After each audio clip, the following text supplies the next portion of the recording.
إن الحمد لله نحمده ونستعينه ونستغفره ونعوذ بالله من شرور أنفسنا ومن سيئات أعمالنا من يهده الله فلا مضل له ومن يضلل فلا هادي له وأشهد أن لا إله إلا الله وحده لا شريك له وأشهد أن محمدا عبده ورسوله وبعد.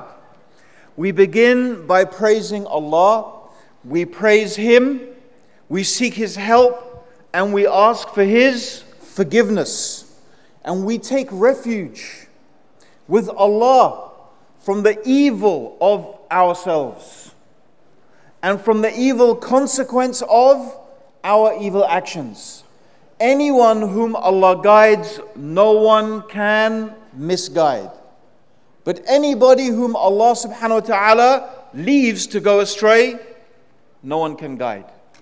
And I testify that Allah alone is worthy of being worshipped, and that Muhammad sallallahu alayhi wasallam is His servant and His messenger.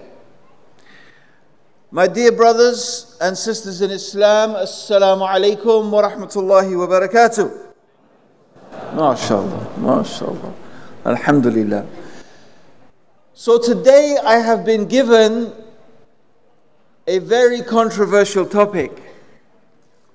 Alhamdulillah, I always get the controversial topics.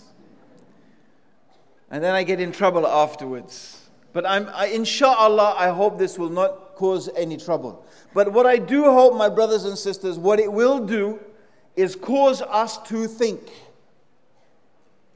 It will cause us to think. One of the objectives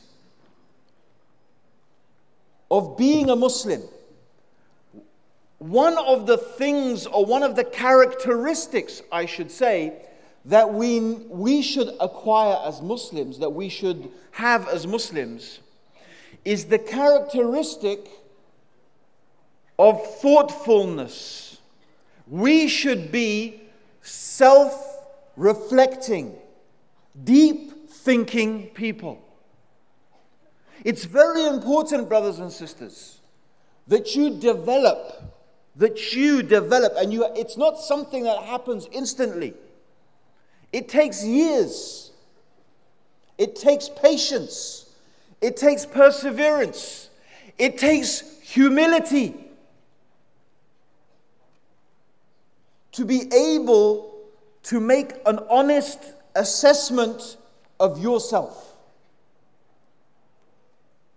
So being self-aware, being aware about ourselves, why we do things, what motivates us, having that self-awareness is something that Allah subhanahu wa ta'ala, through the deen of Islam, wants us to develop within ourselves. One of the most obvious evidences of this is the saying of the Prophet sallallahu alaihi wasallam, "Innamal a'malu binniyati." Verily, and you all know this, I'm sure you all know this. Definitely, verily, most certainly, every action is judged by its intention. And the hadith goes on to say, the meaning of which is, and everybody gets what they intended. So if your hijrah was for Allah and His Messenger, then you will get what you intended.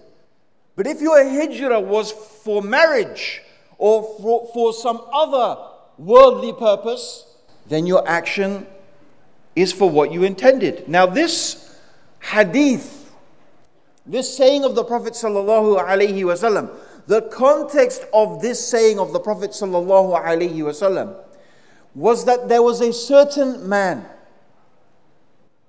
who wanted to get married to a certain woman of Medina, and he said, and this was the time of hijrah, so he said, I will go to Medina and get married, and I will make hijrah. And so this is the context of what this hadith was revealed. Now it's very interesting, brothers and sisters, that the actual physicality of the action of this man is exactly the same.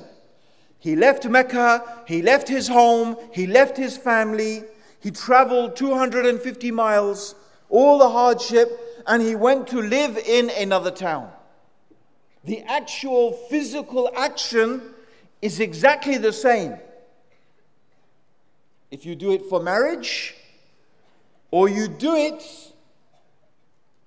for the deen, the physicality of the action, the actual physical thing that you go through is the same as if you went from Mecca to Medina because you are persecuted in Mecca and you want to go and live in a place where you are more free to practice your religion. The actual physical movement is the same. So what is the difference between the action of the first man and the action of the one who makes it for the sake of Allah? What is the only real difference? The difference is intention.